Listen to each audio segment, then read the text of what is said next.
Anda masih bersama kami di CNN Indonesia Prime News. Wakil Presiden Republik Indonesia ke-10 Yusuf Kala mengaku telah menjalani tes COVID-19. JK menjalani tes di rumahnya pada minggu lalu. Secara singkat JK menambahkan hasil tesnya akan diketahui pada Rabu 18 Maret besok. Kalau hari Minggu saya tes, baru nanti kata Rabu kali. Besok. Di RSPAD juga Pak? Udah di rumah. Pasien positif virus corona di tanah air terus bertambah. Langkah cepat pemerintah ditunggu untuk menekan laju penyebaran COVID-19 di Indonesia. Sinergi dan kerjasama antara pemerintah pusat, pemerintah daerah, dan semua lembaga serta masyarakat adalah kunci untuk bersatu melawan corona. Malam ini kita akan berbincang langsung dengan Wakil Presiden Republik Indonesia ke-10 sekaligus Ketua Umum Palang Merah Indonesia, Bapak Yusuf Kala. Selamat malam Pak JK. Selamat malam, Assalamualaikum. Waalaikumsalam Pak JK. Pak JK langsung saja, Pak JK sudah memeriksakan diri kemarin pada hari Minggu. Bagaimana Pak hasilnya? Apakah sudah bisa didapatkan hasilnya Pak? Sudah. Oke. Ya katanya butuh 3 hari jadi Rebu. Oh jadi belum ya Pak ya, baru besok hasilnya? Yang periksa dari puskesmas. Oke. Ya. Oke, Pak JK, kasus pasien positif COVID-19 ini terus bertambah Pak di tanah air. Sebagai Ketua Umum Palang Merah Indonesia, bagaimana sebetulnya Anda melihat penyebaran COVID-19 di Indonesia Pak JK? Ya ini memang sama dengan di banyak negara. Perkembangan itu kan sangat cepat, sama dengan deret ukur. Tiap orang menularkan lagi rata-rata ke 5 orang. Sehingga kecepatannya tinggi. Kalau data yang awal yang resmi dari pemerintah itu kan rata-rata per hari naiknya 30%. Ya. Tapi itu sudah diduga awal bahwa banyak data-data yang tidak sempat terekam. Oke. Ya akan cepat naik karena kita kelihatan kecil karena yang dites kecil sedikit. Oke. Oke, jadi Pak JK... Kalau ditesnya banyak pasti akan angka sebenarnya. Ya Pak JK, jadi Anda mengharapkan bahwa pemerintah bisa memeriksa lebih banyak spesimen begitu Pak JK? Iya bisa, harus, bukannya harus. Di Turki, di Korea Selatan 200.000 lebih. Kita baru 1.200. Jadi angka kecil itu bukan angka benar dari segi yang sudah dites. Tapi karena masih banyak yang belum dites, masih potensi kenaikannya akan sangat besar. Oke. Pak JK, apa saja sebetulnya langkah yang sudah dilakukan Palang Merah Indonesia untuk membantu pemerintah menekan penyebaran virus corona? Karena ini harus ada sinergi, bukan hanya tanggung jawab pemerintah pusat saja, tapi semua lembaga, semua stakeholders harus diajak bekerja sama Pak JK. PMI sejak bulan lalu sudah mulai pertama antara membantu di Natuna, membantu Hong Kong kirim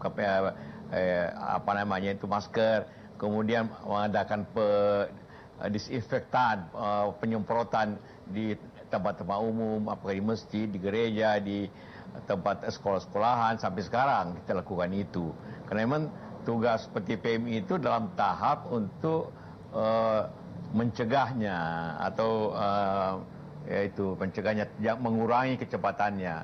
Kalau pengobatannya itu tugas pemerintah, dalam hal ini rumah sakit yang ditunjuk. Oke. Pak JK, kita tahu bahwa angka kematian pasien positif corona ini cukup tinggi di Indonesia. Tadi Bapak juga sudah menyebutkan bahwa ini penyebarannya sangat cepat. Sementara masyarakat Indonesia itu masih belum menyadari kesehatannya dan masih belum mau untuk datang ke rumah sakit pada saat mengalami gejala-gejala awal. Bagaimana meningkatkan kesadaran masyarakat Pak untuk lebih cepat datang memeriksakan diri begitu Pak? Ya, pertama angka tinggi itu secara persentase jangan lupa. Karena yang muncul itu baru masih kecil. Jadi 5 orang meninggal dengan persentase 100 kan tinggi. Kurang lebih 5%. Kalau di China kan 3,5%. Di Italia lebih tinggi lagi 6% daripada yang kena. Nah, bagaimana masyarakat ini sebenarnya sudah sangat tahu. Kan tiap malam Anda kasih tahu informasi apapun, analisa, debat-debat, Cuma kita banyak debatnya, banyak tentu pembicaraan, langkah-langkah kita juga harus sebanyak itu langkah-langkahnya. Masyarakat harus diberikan informasi yang benar. Oke. Supaya timbul suatu kegiatan total bekerja bersama. Kalau data-datanya tidak transparan dan benar, masyarakat mengira ini baik-baik saja. Nah, akibatnya timbullah kecepatan bertambah itu. Jadi masyarakat itu mudah lah selama diberikan suatu data dan perintah atau petunjuk yang jelas gitu kan. Oke, Pak JK, tadi Anda sudah sebutkan bahwa masyarakat harus diberikan informasi yang benar, harus ada transparansi. Sebagai Ketua Umum PMI dan juga sebagai Wakil Presiden Republik Indonesia ke-10, Anda melihat transparansi informasi sudah bisa memberikan rasa aman, Pak, kepada masyarakat?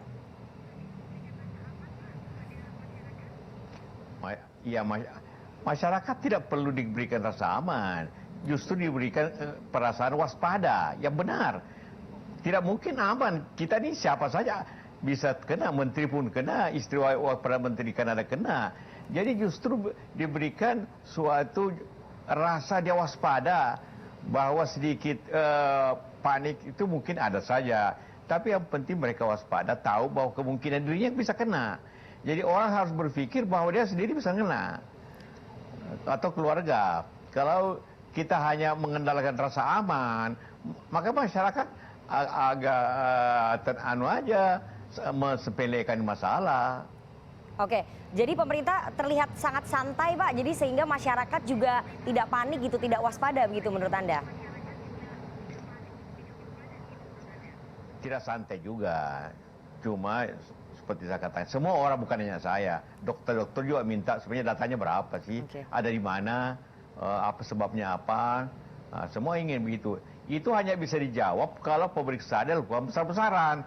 Kalau hanya satu lab seperti yang lalu, ya pasti tidak diketahui yang mana. Tapi sekarang alhamdulillah pemerintah sudah membuka banyak laboratorium. Malah di banyak negara ya rapid test saja yang cepat yang dilakukan oleh juga klinik-klinik yang kecil untuk mengetahui dirinya. Yang paling bahaya orang sakit tidak menyadarinya. Nah, itulah yang 80% itu penyebaran terjadi akibat orang kena tapi simptomnya belum muncul, gejalanya belum muncul. Itu yang menyebabkan, bukan orang yang sedang terkapar, tidak. Oke, Pak JK, tadi Anda sudah sebutkan bahwa harus ada transparansi informasi. Tapi selain itu, bagaimana Pak JK melihat fasilitas kesehatan dan juga kesiapan tenaga medis kita, Pak, menghadapi wabah secepat ini yang menyebar, Pak? Di seluruh dunia tidak ada yang siap dengan betul. Negara-negara juga seperti China juga tidak siap, tapi dia mobilisasinya cepat.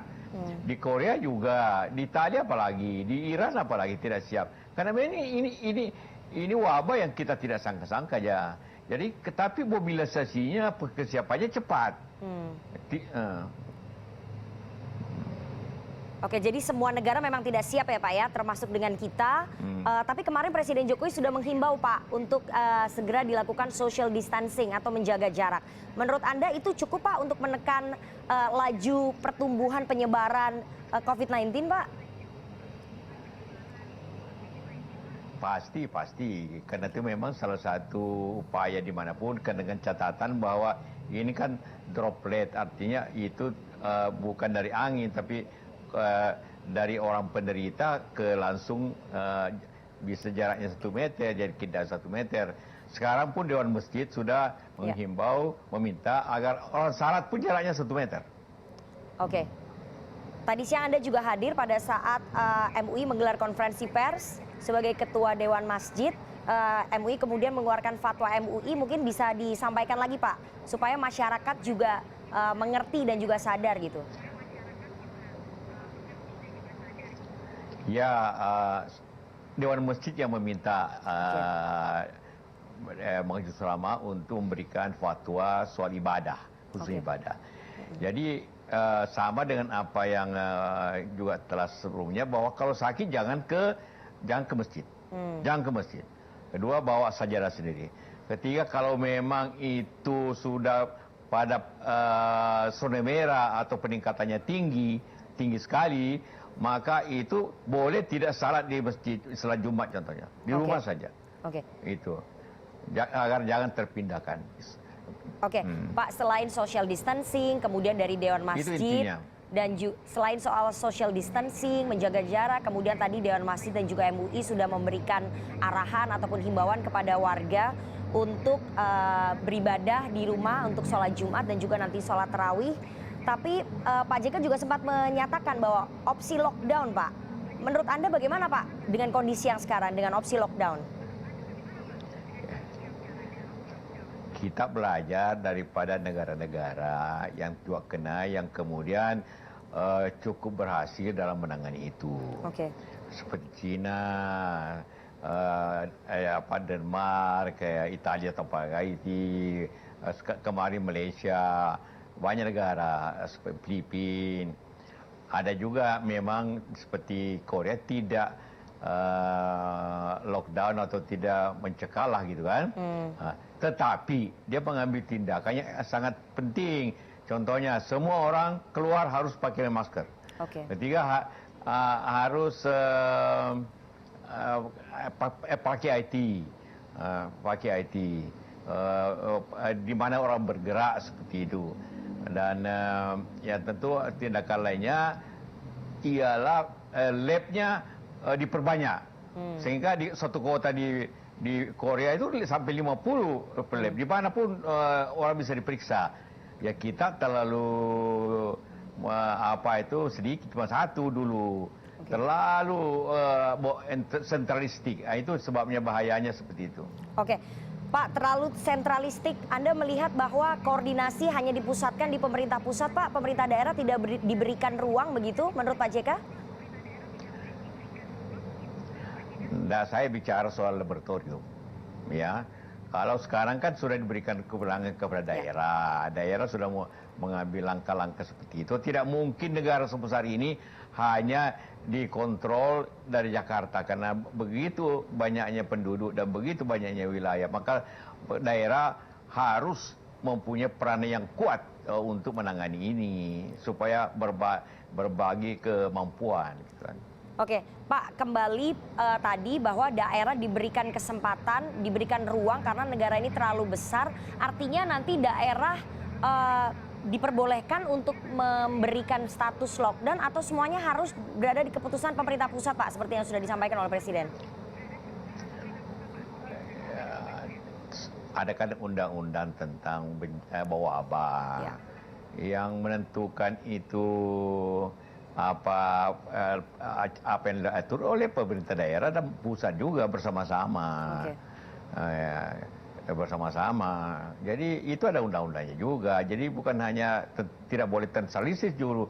Daerah justru harus menjelaskan kepada masyarakatnya berapa yang kena, kenapa yang kena, di mana-mana. Itu undang-undang mengatakan begitu. Jadi desentralisasi itu karena undang-undang.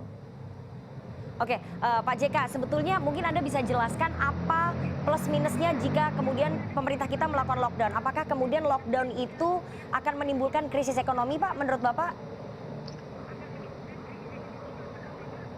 Tanpa lockdown atau tanpa lockdown sudah krisis ekonomi. Sudah. Lockdown itu sebenarnya hanya untuk mengurangi mengurangi perlambatan agar membatasi peluasnya, mencoba menguranginya. Itu intinya lockdown itu. Sekarang kan sudah semi lockdown lah, tinggal di rumah. Tapi tinggal di rumah pun tidak semua orang bisa kerja di rumah. Yang kantoran itu pasti administratif, mendesain atau merancang boleh di rumah. Tapi bagaimana dengan bank? Bagaimana dengan di toko? Bagaimana di pasar? Bagaimana di mall? Dan bagaimana yang layanan umum bisa Tidak semua bisa di rumah, tidak semua pasti. Paling tinggi setengah lapangan kerja itu tidak mungkin di rumah. Tapi apakah opsi lockdown itu bisa berjalan di beberapa wilayah begitu Pak? Artinya tidak seluruhnya, tapi kalau kita lihat kan penyebarannya itu sudah terjadi di sekitar lebih dari 7 provinsi. Artinya provinsi mana yang paling tinggi kasusnya itu mungkin yang bisa di lockdown terlebih dahulu. Jadi tidak keseluruhan Indonesia di lockdown seperti Malaysia begitu Pak?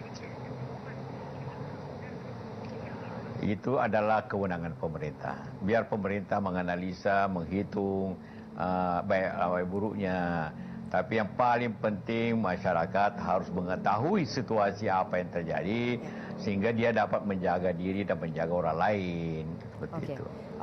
Oke Pak JK, nanti kita lihat itu kewenangan pemerintah pusat. Tapi kalau kita belajar Pak dari penanganan sejumlah wabah seperti flu burung dan juga beberapa wabah lainnya, apa sebetulnya yang bisa dipelajari Pak? Karena pada tahun 2006 itu pemerintahan membentuk Komnas Flu Burung Pak. Flu burung penyebabnya ketahuan, dapat dilihat, yaitu ayam itu. Kalau ini tidak ketahuan ada di mana ini, siapa yang kena ini, bentuknya apa ini. Jadi beda. Kalau zaman dulu saya yang Menko Kesra keliling Indonesia dengan Menteri Pertanian Pak Bungaran Saragi untuk melihat itu penyebabnya ada apa di situ daerah. Kalau memang di situ ayamnya banyak kena, ya kita minta ayam itu dikuburkan, ya, dan kita bayar itu. Jadi rakyat itu tidak dapat menerima, kita bayar 10.000 per ekor. Jadi berapa miliar, berapa puluh miliar kita pakai untuk mengatasi itu kena burung sebabnya. Ini sebabnya tidak ditahu di mana ini, siapa asal mulanya ini. Ya, jadi beda seperti itu. Pak, kalau kita lihat perbandingannya, dulu tahun 2006 membentuk Komnas Flu Burung, tapi yang sekarang membentuk gugus tugas penanganan COVID-19. Menurut Bapak sama fungsinya atau bagaimana Pak? Bisa dijelaskan? Satgas. Ya. Ya kurang lebih lah, artinya ada otoritas yang dipegang oleh Ketua BNPB untuk mengatasi perluasan atau mencegah ini atau menangani masalah-masalah ini dari segi masyarakat gitu kan, dan mengambil tindakan-tindakan yang perlu seperti itu. Pak, tapi saya ingin bertanya, Anda sebagai warga negara Indonesia secara umum melihat penanganan pemerintah dalam penyebaran COVID-19 ini, Anda puas atau tidak Pak? Ya kalau soal puas dan tidak puas kan kita lihat hasilnya nanti. Pemerintah pasti sudah bekerja keras. Namun bukan hanya soal kerja keras, strategi yang baik, penanganan yang baik, dan juga tentu partisipasi masyarakat yang baik, ya seperti itu. Mungkin Pak JK bisa memberikan saran sebagai Ketua Umum PMI dan juga sebagai Wakil Presiden yang pernah menangani beberapa bencana, kemudian wabah penyakit Pak, kepada pemerintah kita. Apa Pak sarannya? Pertama tentu kita punya rencana, dan dalam melaksanakan rencana itu kita tegas. Harus tegas dan cepat gitu kan. Ya, bahwa sekarang untuk mengurangi perpindahan masyarakat harus tinggal di rumah, tegas. Kalau siapa yang keluar kita ambil tindakan, contohnya gitu. Semua orang pakai masker contohnya. Jangan lupa, yang sekali lagi yang menyebarkan itu bukan orang yang kelihatan sakit, tapi orang sehat yang sudah terkena, yang menggunakan 80% datanya yang menyebarkan itu. Oke, Bapak tadi mengatakan bahwa harus betul-betul hati-hati. Tadi Bapak mengatakan bahwa pemerintah harus tegas dan juga cepat, tapi di sisi lain Pak, 1 bulan lagi kita akan menghadapi bulan Ramadan, bulan puasa, di mana kemudian masyarakat akan mudik Pak, dan juga setelah itu 1 bulan kemudian Lebaran, artinya pemerintah hanya punya waktu sekitar kurang lebih 1 hingga 2 bulan. Mungkin ada saran Pak dari Pak JK? Kalau keadaan darurat, pemerintah boleh bertindak apa saja secara tegas. Pemerintah boleh mengatakan sementara ini tidak boleh mudik agar jangan tersebar itu di daerah. Itu bisa. Itu kan dalam bulan puasa ya wajib itu hanya puasanya, tarawihnya, mudik itu sunnah atau kebiasaan aja. Dalam kondisi darurat boleh kita bertindak yang lebih keras daripada apa, itu tidak apa-apa. Pak bertindak lebih keras mungkin melibatkan militer kita Pak, karena kalau kita lihat di negara-negara lain seperti Italia itu arminya sudah turun Pak. Apakah kemudian pemerintah harus bertindak setegas itu dengan menggandeng TNI Angkatan Darat untuk bisa sama-sama dengan kepolisian menertibkan masyarakat Pak? Bisa saja, pasti bisa. Di awan Cina dokter tentara, perawat tentara dikerahkan dan juga umum dikerahkan. Itu bisa. Di Italia, di Perancis semua tentara mengawasi kalau ada keluar rumah, kenapa keluar rumah. Itu contoh seperti itu. Tapi tentara juga harus hati-hati, dia juga bisa kena. Kalau tidak memakai suatu katakanlah itu. Oke, Kalau Pak darurat JK. itu presiden berhak untuk mengambil tindakan yang setegas apapun.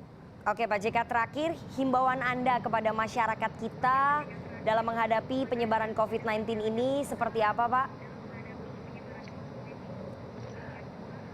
Ya karena penyebaran itu dari orang ke orang dan kita tidak tahu siapa yang kena, maka makilah petunjuk. Pokoknya kalau ketemu orang tahu sejabat tangan, agak jauh 1 meter paling minimumnya. Kemudian kebersihan rumah, kebersihan kantor, kebersihan sekolah, kebersihan masjid dijaga betul. Dan apabila ada perasaan ke dokter, dan itu harus dilaksanakannya dengan baik, dengan wajib gitu kan semuanya. Oke Pak JK, jadi masyarakat pasti akan ikut, kan itu menyangkut keselamatan dirinya. Oke Pak JK, jadi Anda meyakini bahwa pemerintah dan semua stakeholders dan juga masyarakat kita bisa bersatu melawan corona begitu ya Pak ya? Bukan yakin saja tapi harus. Oke, terima kasih sekali Pak Jusuf Kalla, Wakil Presiden Republik Indonesia ke-10 dan juga ke-12 sekaligus Ketua Umum Palang Merah Indonesia kepada CNN Indonesia pada malam hari ini. Semoga sehat selalu Pak JK. Terima kasih sekali atas waktunya. Kita akan lanjutkan dialog tentang penanganan COVID-19 karena serangan virus bukan pertama kali terjadi di Indonesia. Semestinya pemerintah sudah memiliki protokol resmi soal penanganan wabah virus penyakit. CNN Indonesia Prime News segera kembali sesaat lagi.